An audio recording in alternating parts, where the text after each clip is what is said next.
Attention, the following broadcast has been approved by Outcasted OC. Viewer discretion is advised. Incoming transmission in 5, 4, 3, 2, 1.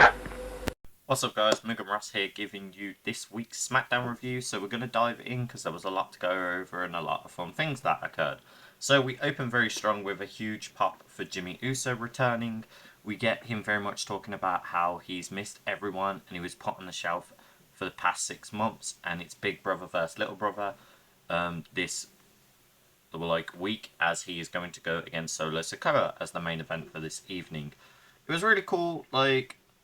He speaks about how my little brother didn't even have the balls to do it in person. He jumped me from behind and got someone else to get him involved. But yeah, hypes at Greensville, South Carolina as well. We get Roman Reigns come out. OTC says he likes to run things systematically out here, but tonight we're going to change it up a bit, and says join me in acknowledging Jimmy, and then just says look, I need you to all turn up and join me in Big Jim, and we're going to move on. I understand where you're coming from. I'll tell you, but wait a minute. I'm not an older brother, so I don't understand where this revenge comes from. And I'm not a wise man. I don't do the creative, manipulative plans that, get you guys the wins. What I am, though, is a tribal chief, and that means I take what's mine. And for 4 years now, we did exactly that. And I don't currently like the position that we're in. And he said, when we throw out the ones, respectfully, that you remember and acknowledge we are the ones. Jimmy says, we're not, though. You are basically a tribal chief without a tribe. And just says, look, listen up, Bad Blood. I came back because you needed me. Not that you asked. You needed me. We need help. I know one more person that we can get help from. And Roman says, no yeet, meaning he doesn't want Jay involved at all. There's still that tension between them. And Jimmy Uso's look, listen to me. You'll forever be my tribal chief, man, okay? But I'm the only family member left that is acknowledging you, so maybe listen. We get to our first match being LA Knight versus Carmelo Hayes. I'm not going to go over this match too much because we've constantly had this back and forth of one minute it's Andrade, 1 minute it's Carmelo Hayes. And it was a good match, don't get me wrong. I really loved Carmelo Hayes countering the BFT and doing the scissor kick. But it's the same feuds we're constantly getting fed. And it was actually interesting to see backstage that Santos Escobar even made a point of it, of I can constantly see a pattern here of how you're constantly putting 1 week it's Andrade, 1 week it's Carmelo Hayes. Them two are fighting each other for a #1 contenders opportunity. And Nick Aldis is well, yeah, you had an opportunity, you lost. I was waiting for you to get back up on your feet. And he's not just me, though. You've left out my tag partners and Elektra. They also can do things and have opportunities. It's funny you mention that. So, yeah, I'll put you guys against a tag team I've hand-selected for next week, and they are a brand new team. We've had 2 video packages highlighting a very specific team, so I genuinely hope this is Motor City Machine Gun's debut, and I'm very excited to see them come out. It's going to be awesome to see them on SmackDown, especially if Nick Aldis has hand-selected them. That's going to be really cool. But yeah, all in all, we had LA Knight win in his usual fashion of doing a very awesome BFT, which Carmelo Hayes can't even fault him, sold it like it ruined him. Yeah, we had Andrade interfering some of the stuff as well, but nothing too crazy. You see Jimmy Uso backstage run into Cody Rhodes, and they have a little bit of an exchange. Thanks, Jimmy, for doing what you did at Bad Blood. And Taramana said, just consider it a favour. Going forward, there ain't going to be many of that. It's family business for us to handle when it comes to the bloodline, but it looks like you're handling business on your own. Taps the title and goes respect. We get Metaphor talk about how awesome they are and that they've earned their opportunity to go against Jade and Bianca, and I'm super excited for this match. I really want this to happen for Lash Legend, and just put Lash Legend in a tag situation or on the main roster and I'm happy, because She is dominant. She is someone that could very much go a #1 contender against Jade Cargill for powerhouse style, especially Big Boot versus Big Boot. I don't really feel like we got to see a lot of that in this match, and I was kind of taken out of my excitement for the Metal 4 debut because Kevin Owens interrupted with a promo and he said, "Hold on, sorry, I'm sorry for interrupted. I was told I shouldn't be here," and that's crap. People keep blaming me for attacking Cody Rhodes. Cody turned his back on me. This is unbelievable. Like, why am I in the run for this? Nick Aldis, Randy Orton, and security guards try to prevent them from fighting. Randy Orton tries to be the voice of reason, but it doesn't really get anywhere because Randy gets hit with a back elbow smash by Kevin Owens by accident, where Randy lets his temper and his old ways get the best of him and punches Kevin Owens straight in the mouth. Kevin and Cody proceed to leave. Match continues, as I said, Bianca Belair and Jade Cargill versus the Metaphor women, which, as I said, pretty awesome. Trick Williams is watching the match for in the front row, so we got NXT highlighted there as well. And Chelsea Green and Piper are surveying the action because they are getting sick and tired that #1 title opportunities keep happening, but they don't go to Chelsea and Piper. Once again, incredible match. I really loved getting to see Legend do what she is good at and being this powerhouse. We saw an awesome flying hair pull takedown. We also saw a very nice spine buster. Then there was a lot of tag and back and forth for Legend and Jackson. We saw an assisted senton splash, which looks so cool. But yeah, it kind of sucked that as soon as Jay came back in, the momentum all very much quickly went. I will highlight the pump kick from Lash Legend to Chelsea Green into the announce desk was hilarious, especially with Michael Cole still playing into the fact of Chelsea still stinks from the dumpster fight last week. So I thought that was interesting. But yeah, we get Cargill and Belair's combination they've been doing, which is the DDT, wheelbarrow, German suplex. To pick up the win again, which, yeah, it's a cool move and everything, but I feel like squashing Metaphor kind of sucked. Yeah, you made them look good in the first 3 minutes, but it doesn't matter. It's how you end the match, and I feel like that way of making that match end the way it did, yeah, it wasn't great.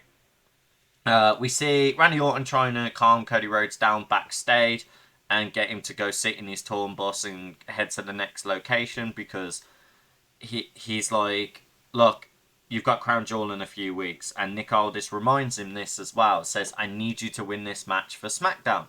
Randy tells him that he's going to try his best to fix this. And Nick gives Randy props, being like, wow, you've really changed. You're trying to be the voice of reason. We get Nia Jax, Tiffany Stratton in the ring, talking about the, quick things, saying Bayley was a good competitor. 2, no one's going to beat me in this locker room. And when it comes to Crown Jewel, where it's going to be me versus Liv, it's going to then be Tiffy time. Like, headlocks her, brings her in, like, nuggies her, kind of like bully, but also kind of friendly, kind of banter way. Just be like, it's Tiffy time, because she will then cash in on Liv, kind of putting the pressure on Tiff to be like, that's who you're cashing in on, don't even attempt it with me, which I thought was an interesting angle they were going with. Then we get Naomi coming out, just being like, look, you know for a fact the only reason you're still holding that belt right now is because of Tiffy helping you out there. So I'm just going to make it blunt. I'm sick of your face. I'm sick of your shenanigans. I could beat you right here, right now. And I was like, cool, Nick Aldis, if you're listening, get a ref down here. Let's make it official because I'm tired of Naomi's face and I'm going to beat her right here, right now.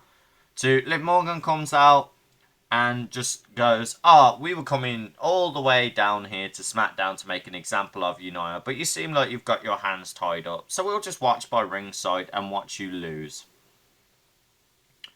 But yeah, it was an interesting match between the two of them. Naomi and Nia just doing what Naomi and Nia do best. I loved seeing Naomi do the fly out that she does, where she does a rotating spin to hit Nia, and I will also give Nia massive props that she did very more interesting move choices. There were things she hasn't really brought out for us yet, so she's still constantly adding to her moveset consistently while she's being champion and showing us new things, which I'm never going to knock.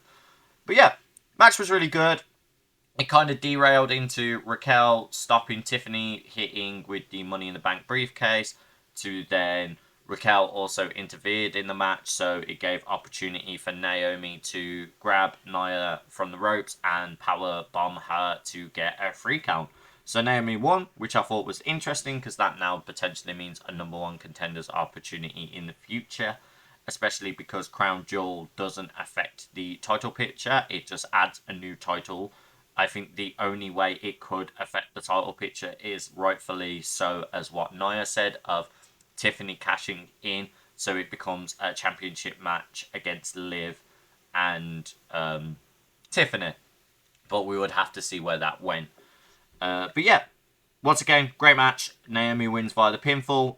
And as I said, we had Nick Aldis talking about the whole backstage thing with Santos Escobar and how it keeps changing these situations and gives a tag team opportunity match to a new team and Las Garza. And what's interesting is that we go to the tag teams backstage again with DIY and Street Profits kind of blowing up at each other, and they've stated we want a rematch against each other, and we didn't see where it was going or what was going to happen because of Nick Aldis teasing that new team. Part of me thought the new team was going to come in, how Nick Aldis was kind of constantly looking past them and down there. But it turned out to be Kevin Owens beating down on Randy Orton backstage, and they had to get medical out. We then get the main event, Solo Sikoa versus Jimmy Uso. And for Jimmy Uso return match, it was pretty decent. I would say there were some very interesting spots. I loved the whole moment where he looked like he was down and out, and Solo was going to run to do the hip attack, and Jimmy came out like a lightning bolt with the kick. There was some really interesting spots between all of them.